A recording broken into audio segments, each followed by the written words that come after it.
Hi everyone, welcome back to my channel.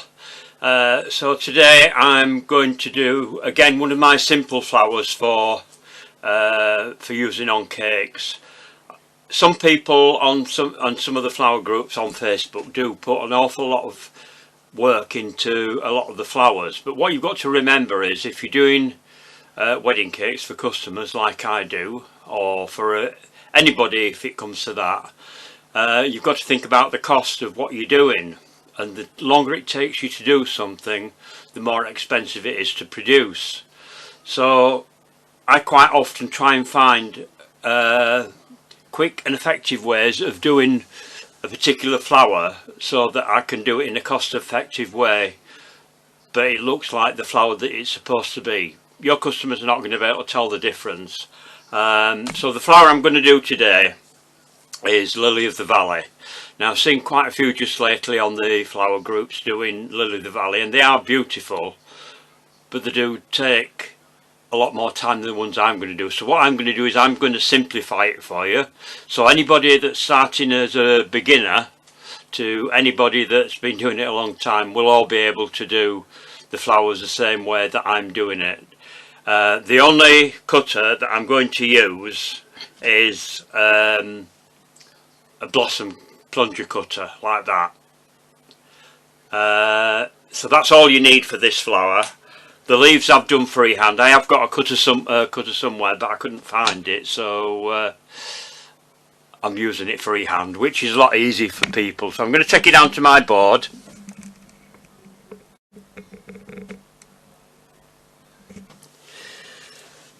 Right, so I've got some more that I've already done here that I've dusted up. So this is one here that I've done. So this is what we're aiming for. It's a very simple flower,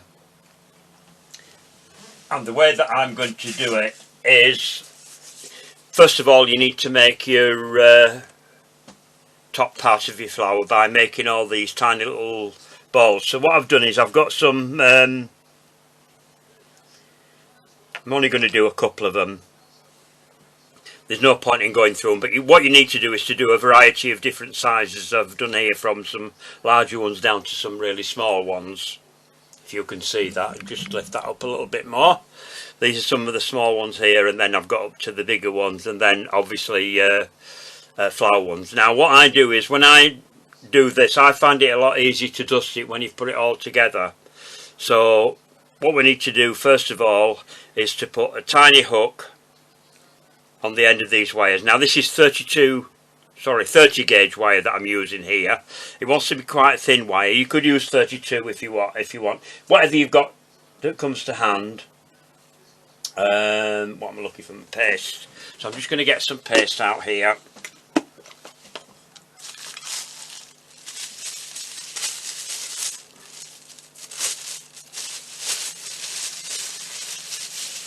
Don't forget everybody, if you've got any questions about anything that I'm doing or anything that you'd like to see, leave them in the comments below. And for those that are not subscribing to my channel, don't forget to subscribe. It's free to subscribe. I don't have any paid subscriptions. But if anybody would want to pay, then that's fine. If you let me know if anybody is interested in that. But I don't see that it makes any difference really, to be quite honest. Whenever I can keep it free, I will keep it free. Right, so get your paste nice and soft, and then for your small balls you need a tiny little piece of paste, starting from round about that sort of size there. So I'm just trying to think, if I put one of my pots of colour at the side of it, you can see how small I'm talking about. You could even start a bit smaller than that if you wanted to. Let's just have a look at my smallest one. Yeah, I have gone slightly smaller on the smallest ones. And then you want to go up to a larger one. So basically all we're going to do is get your thin wire through the centre of your ball of paste and then bring it down into the centre. And then just pinch it at the back just take that roundness off, so it's not round, it's sort of more oval on one side. Got a bit of paste up my nail there. I don't bother so much about getting rid of that where the wire's gone in, because they're going to be upside down anyway, so that's not going to be seen. And on the larger ones you're going to need that anyway, because we're going to open that up to put the plunger blossom flower into it. So I'm just put all those on one side to dry. So what I'm going to do now is I'm going to do a larger one, which is the one with the flower. So again, get it on your hand. I'll just bring the camera up a little bit more there. That's probably a little bit big, so we'll take some off of that.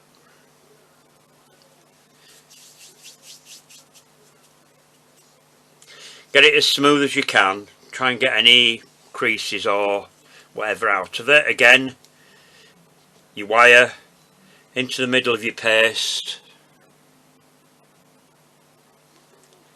and pull that down into your paste. You can close that hook up a little bit if it's a bit open, and pull that into your paste. And then what you need to do with that then is, if you get a cell stick, I'm using the larger one of the set of two, go into the centre and open that out, and that's where you're going to go in with your plunger blossom. Right, so I'm just going to put that to one side for a minute. We'll get rid of that out of the way, and then I need some more white paste to roll out. So a little bit of white fat on your board, not too much, because you need to be able to get it off with your plunger blossom. So roll that out, and roll this out really thin.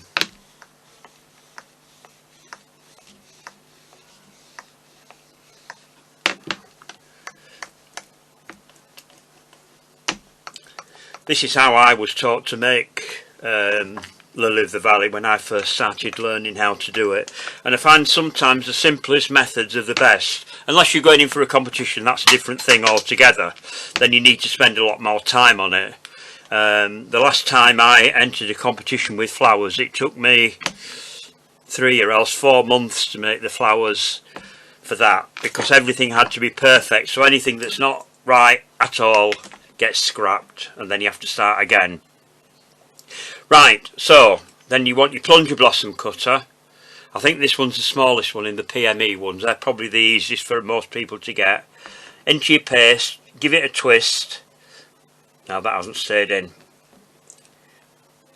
So that's stayed into the cutter, so we'll just get rid of that paste there, because we're not going to do any more. We're only going to do that one. And then if you've got some of your bobble foam, turn it over onto the wrong side. Pick some bits of fabric up there. Onto your foam, push down into the foam so it cups it like that, and you should be able to just get that off of there like that. Now we need it to be soft when we put this into here, because I'm going to come back to the larger of the balls that we made there, and then I want some glue to make sure that this stays. Just into the little hole there, and then if you get your flower, pop that on there in the centre, and then this time I'm going to use the what am I going to use? Anything that's small. Just have a look to see what I've got here. I've got this little spiky tool here. I can use that. Just get it in and just push it again the sides to make sure that that's stuck to the paste.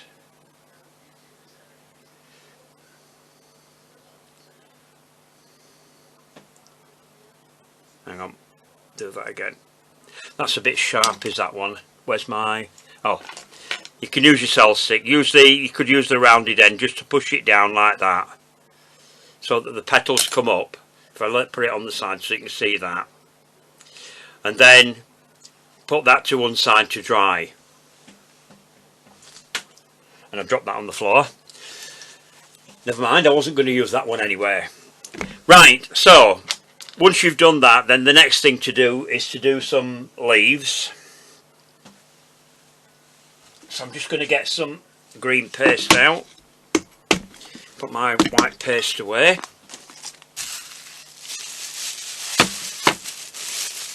if you have one of these containers to keep your flour paste in, that's really good. So but make sure that it's in the plastic bag first before you do that. These sealable ones are the best ones. So I'm just going to take my green paste out, get the air out of that bag because I don't want that other paste that's in there drying out, so I might be able to use that for something else.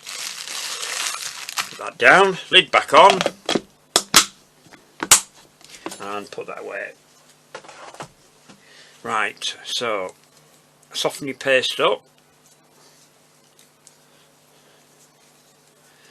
Now this time I do need a little bit more white fat on the board because you need to be able to roll it out quite easily, and if you don't put white fat on your board, not only does it dry your paste out, but it's a lot harder to keep. It can stick to your rolling pin because it's not sticking to the board. That's why I do it this way. I know some professionals I've seen demonstrating do it the other way, but I find this is the best way. Roll it out a bit wider that way, then get some length on it. Now you don't want to go too thin on this because they are quite fleshy. Leaves are Lily of the Valley, and they're very big in comparison with the flour as well. They're quite large, so get my ridge tool and then make a ridge up the centre. Some people might find it easier to do it on the ridge side of your board. If you've got one of these boards, turn it over and use that to make your leaves. But I mean, if you're doing these on a cake, you don't want a lot of leaves anyway because it's all about the flour, and you're probably going to put them in with something else, so in that case you wouldn't put the leaves in. But I'm showing you the leaf. If you wanted to do a little spray with just Lily of the Valley, you do need some leaves in it. Right, so the next thing is get your cutting tool and cut out a leaf shape, which is sort of fat in the middle and then it goes up to a narrow point at the top. Pull that away, and then now then, have I got any wires left cut? No, I'll have to get one out. I'm using a stronger wire this time because it's such a large leaf. This time I'm using a 24 gauge wire, if I've got one left in here. Don't think there is. I should have had a piece cut out somewhere. Well, what I'll do is I've got something here with something else. I'll cut that off. Just take that off. I can use this one because I'm not using that. That was something else that I did a while back. So this is actually a bit thicker, but that doesn't really matter. So again, like you normally do, get your ridge on your first finger with your thumb on top, whether it's your left hand or your right hand, whichever way around you do. If you're right-handed, left hand. If you're left-handed, right hand. And then twist your wire into the bottom of your paste and get your wire to go as far up your paste as you can without coming out. That's just come out, so just pull it back and go back in again. I have got a little bit of wire showing there, but I'm not going to use this one. So once you've done that, onto your pad, and then get your ball tool. Now something I haven't mentioned before, because I know some people do the flowers in cold porcelain as opposed to flour paste. When it comes to thinning your edges, you can't do this with porcelain. It doesn't work. So what you need to do with porcelain, if you're using that, is to roll like that. Does the same thing, it's just that porcelain tends to drag, but I'm using flour paste, so I can just go around the edges like that. And I like to get quite a bit of movement in the edge of these because we're going to put them into the foam and we want some movement in the leaves. If I show you one that I've made, I've got one here that I've made. I like to get a bit of shape into it to make them more lifelike. So the next bit I'm going to do is I'm going to use, I couldn't find the veiner that I wanted for this, but I have got an amaryllis veiner, which is this one. This is an aldeval veiner. You can get these on eBay, and I use that to vein it. So ridge on the back goes into the groove in the centre there, like that. Top on, give it a good press. It's quite a fine veining, so I like to get plenty of pressure on it, like that. And then what we're going to do is pinch it up the back on the wire, like that, right up to the end of the leaf, like that. Then if we get your foam, and then what I do is give it a curve back on the wire, like that, and then if you get it on the end of your foam, like that, so the wire's over the edge, and push it down into your foam, then you get a bit of movement into it. If you do it one a bit higher up there, that's better. Okay, so I'll put that to one side to dry. Get rid of those. So if you want to, you could put this all together while the paste is soft, because unlike separate petals that we do on flowers, sometimes they can come off your wires if you're putting them together while they're soft, but because there isn't anything like that in this, they're all on separate wires, it's a lot easier to put it together, especially if you're in a rush and you haven't a lot of time to do it. But you can let them dry, which I've done with mine, because I made all of my bits and pieces yesterday. Whoops, that's not, there it is, that's sealed. Get those into there.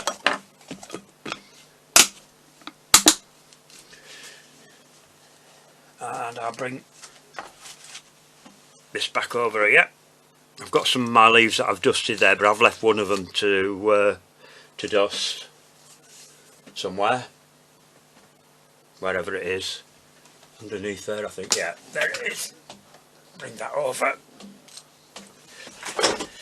Right, so if we put the flower together first, I'll get a longer piece of tape, that won't be enough. So I'm using white tape again to put it all together, and then what I do then is I dust the whole of everything once I've white taped it all together. So what you can do is, I've got some more longer wires here that I had ready to cut up if I needed them. So I'm going to start by starting the tape on the top of that, and then add my first bud onto there. So I'm going to put a couple of buds on. I'm leaving probably about 3/4 of an inch of the wire sticking up, then tape down. Now it's up to you how close you want to do them. Now I've done two here. One of them I've got too close, I think, on this one. I could have taken it apart and redone it, but I haven't done. And then on this one I've taped them a bit further apart, and I think that one looks better. But nothing's the same in nature, they tend to vary an awful lot. Hang on, I need to come a bit further up with that one. Gone a bit too far down. Come back up with the tape, up to there. The smaller ones can be a bit closer together, because they do tend to spread out as they get larger. You will get bigger gaps in between them.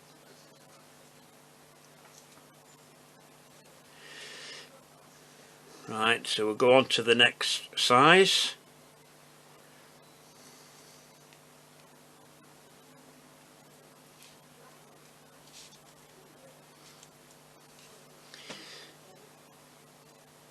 Just bear with me if I go quiet in between. Like I said before, people, if you've got any comments, I like to hear back from people, how they've gone on with things, what they think about what I've done. If there's anything you'd like to see me do, anything that you're struggling with. I got a lady today who asked about one of the other flowers that I'd done, how to do it, and I pointed her in the direction of my channel.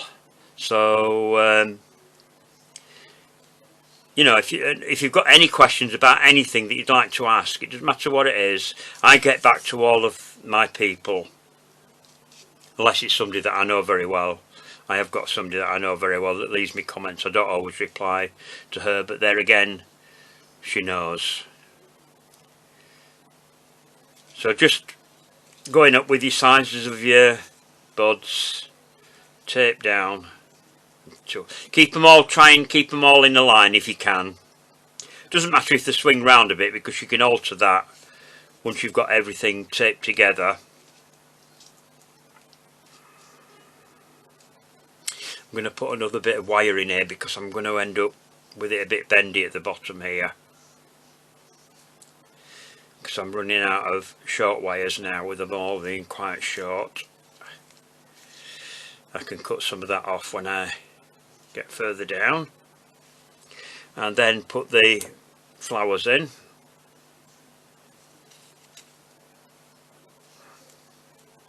You always find that the bottom ones open first. That's why I do lots of buds. It saves you doing too many flowers. It depends what you're doing really, and what kind of flower they are and how they grow. I mean, if you can get hold of a live specimen or see a live specimen, go to a garden centre, take photographs. Everybody's got cameras on the phones these days. Take photographs when you go anywhere, or to a florist or wherever. I'm sure they won't mind you going in and asking if you can take a photograph or something, if you tell them that you're going to reproduce it in sugar. I showed the Harrogate show today, this year, the lady that's on the stand, I showed her loads of photographs of orchids that I'd copied when I was buying an orchid from them, and she was fascinated with the fact that I'd actually reproduced them in sugar, and of course made them recognisable as well, which helps. So I'm just going to cut that bit of wire off the bottom there.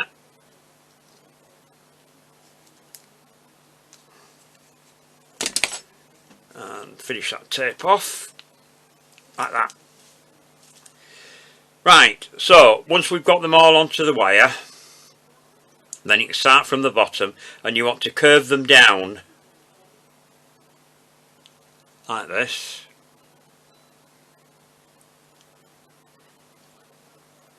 Go up your wire, just get your thumb in between, bend it over your thumb, like that. You can always straighten them up if you're not happy with them at first. You can go back and you can play around with them. You've got a bit more time to do it than I have when I'm demonstrating, because I don't want to bore people to tears. So if there's anybody yawning, I'm sorry. Some of my videos are quite long, but I do go into quite a lot of detail, and I hate all this speeding things up to get there and what have you. You know, I mean, when you're demonstrating, you're there to show people how to do it. So the more detail you can go into, the better it is for the person that's learning how to do it. So we've got all that in a straight line. So what I do then is I curve the wire over like this, bend it over, because they tend to bend over like that. Right, just got some bits and pieces left there, so we'll just get those out of the way for the time being. Bring that back over here, and I'm going to bring in my kitchen roll that I've got some of the colour on that I've been using to dust some of these flowers with. So I'm using two colours here. I'm using ginkgo for the leaves, which is a mid-green colour from Edible Art, and tropical lime, which is a very light green, although in reality the flowers are probably a little bit darker on the stems. I find sometimes when you're making flowers in sugar, if you go too dark, it can be a bit much. So usually I tend to go slightly lighter. You can always darken it up if you're not happy with it. You know, you can always add colour, but you can't take it away, as we always say. So I'm going to use a fine small dusting brush for the tropical lime. So I'll just get some onto my kitchen roll, off your brush, and then I'm going to start off by going down the wire. I'm just going to go down one side, down the main wire. You can catch the other wires if you want while you're doing it, but you could also do that while you're doing the backs of flowers as well.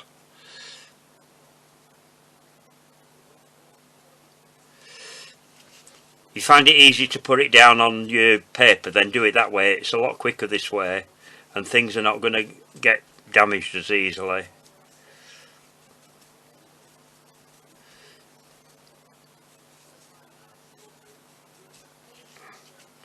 bring that a bit further up so I can do the last ones here, do the bottom bit. There. And then if we turn it over, whoops, onto that side, and then come down the other side. And that should cover all of your wire.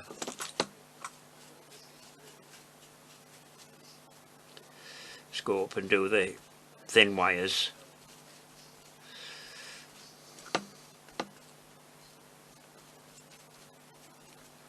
Might help if I move those pliers out of the way.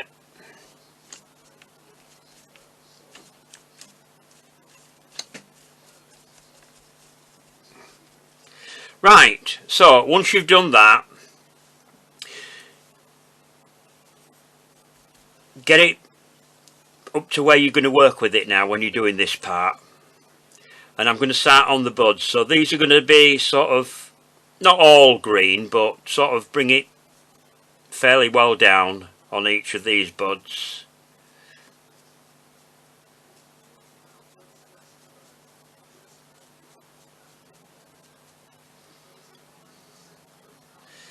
You might knock them out of place while you're doing this, but you can adjust all that once you get everything coloured. And then when you get down further down, as you get onto the bigger ones, a bit less colour on them, so they're starting to turn white, ready for opening.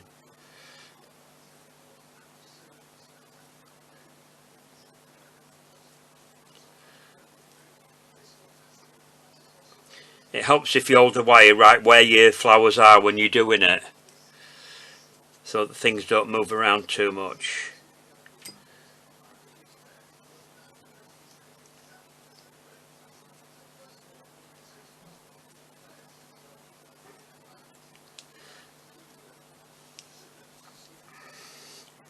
This is the same method that I used when I did the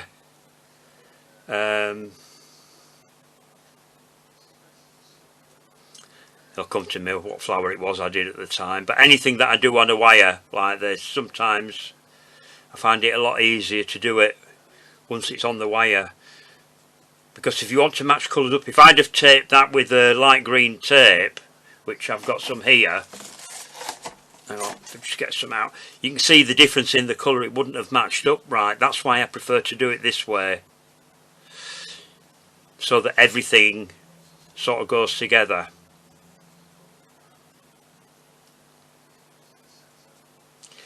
There we are.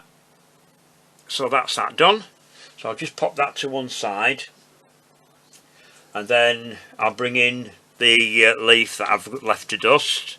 So I'm going to go on to a wider brush this time, and this time I'm going to use the ginkgo.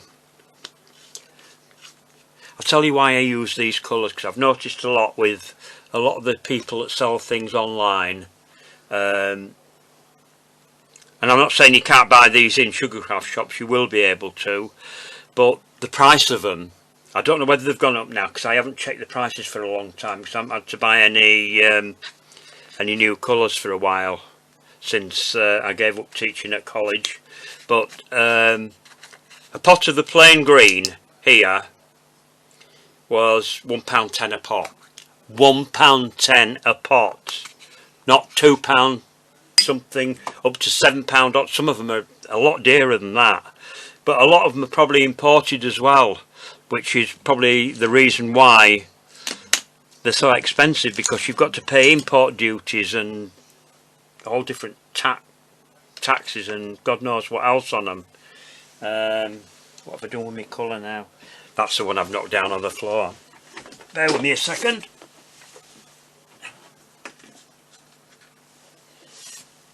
I thought something had gone.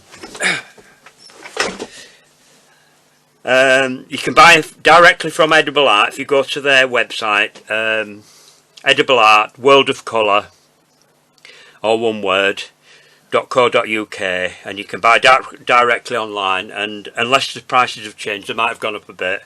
That's what they are. I mean, even the luster colours and things like that are about £1.75, you know, or they were, which you can't beat. You know, I haven't found any other make that is as competitive and that includes other British makes like Squire's Kitchen and that. They tend to be dearer, but the thing is as well, they've got such a massive range of colours as well, and they keep adding new colours all the time. I haven't been to any of the shows lately, but normally if they've gone to the Cake International, you can't usually get near their counter. It's just so popular. Right, slight light dust over the back.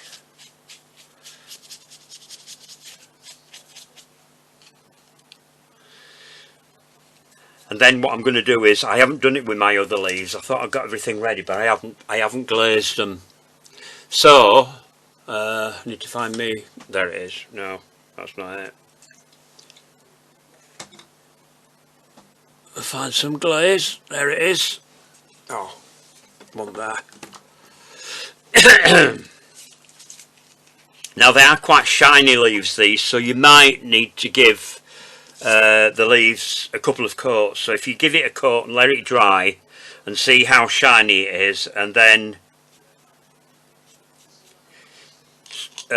you can always give it another coat then if you want to make it more shiny.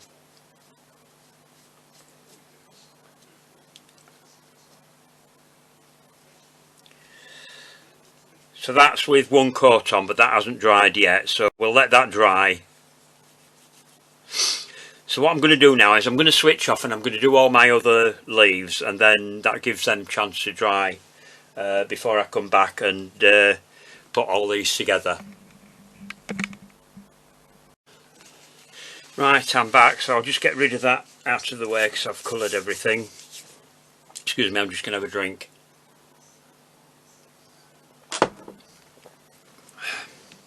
Bit of a dry throat there. One thing that I didn't mention is sometimes if you want a leaf that's not as shiny, some people do what they call the dip method. Not necessarily with the full glaze like I've just used, but with half glaze and quarter glaze. And the way that you achieve that is by mixing your glaze with the glaze cleaner that you use for cleaning your brushes. Don't forget to clean your brushes after you've done your glaze, because otherwise they go stiff and you don't want that. So I'm going to use some light green tape to put these together now, but I'm using full width tape for this. So if you just start it off on one of the flowers, then put another one in.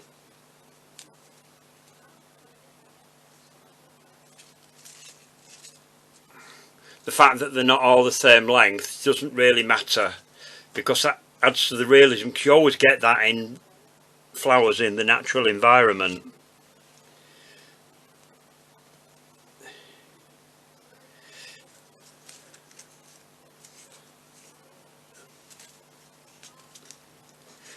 With the flowers you can steam these afterwards. I prefer to put everything together before I start steaming. It saves an awful lot of time. And I've got my steamer up here anyway, so that's my excuse and I'm sticking to it. So just bring that round that way. And that way. Like that. So you've got 3 of your flowers together there into a bunch. So what you can do then is you can start to add in your leaves. Now the leaves want to go in with the bottom base of the leaf right up against the stem. You don't see stems on the leaves on these. So it wants to be right down. So if you haven't, hang on, just start that off again. I've got it on the wrong side. It's sticking to my finger instead of the stem. There we are, got that. Do that again. So we put that in. And I've got different sizes in the leaves. I've got some smaller ones and a couple of larger ones here. So I'm going to start by putting the smaller ones in first. Still slightly stickier these, so I'm just having to be careful here, because if they're still a bit sticky, you can end up with fingerprints on in your glaze. See, that's not right down to the base of the leaf, so get hold of the wire and just pull it in, so that's right down to the stem. You get big leaves around the outside, and then you get these flowers growing out of the middle of the leaves.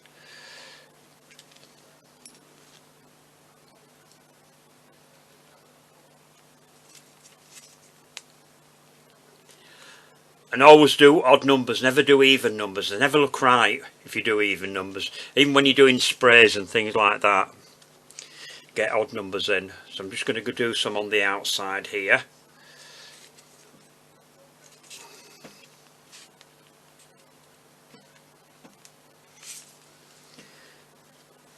Another small one there.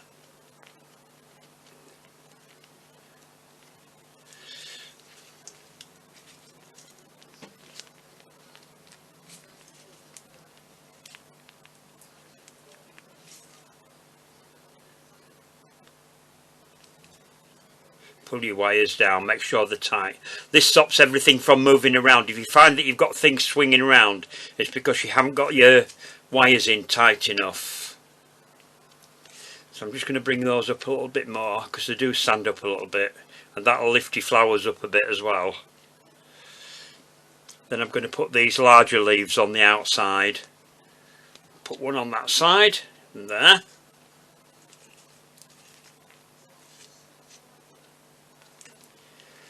And then we'll put another big one in on the other side there.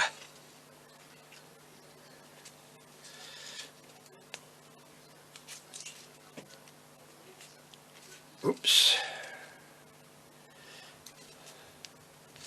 Pull the wires down, make sure they're nice and tight in.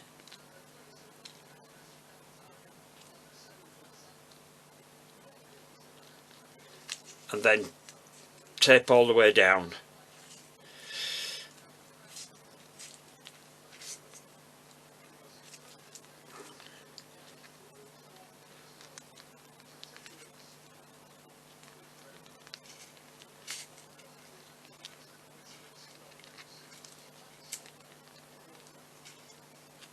Take your tape off, just get rid of that out of the way, and got some, just get rid of these flowers out of here from one of my other videos. Then they nearly all got broken. They're the daisy ones that I did in the last video. Just get rid of that and that. And then I'll just pop that in my foam there. So, there we are. That's my Lily of the Valley, the easy way. So I hope you've enjoyed the video. Don't forget to subscribe to the channel and leave any comments that you've got. Give me a like or whatever. Any questions you've got to ask or anything like that, leave them at the bottom. So take care, stay safe, see you soon.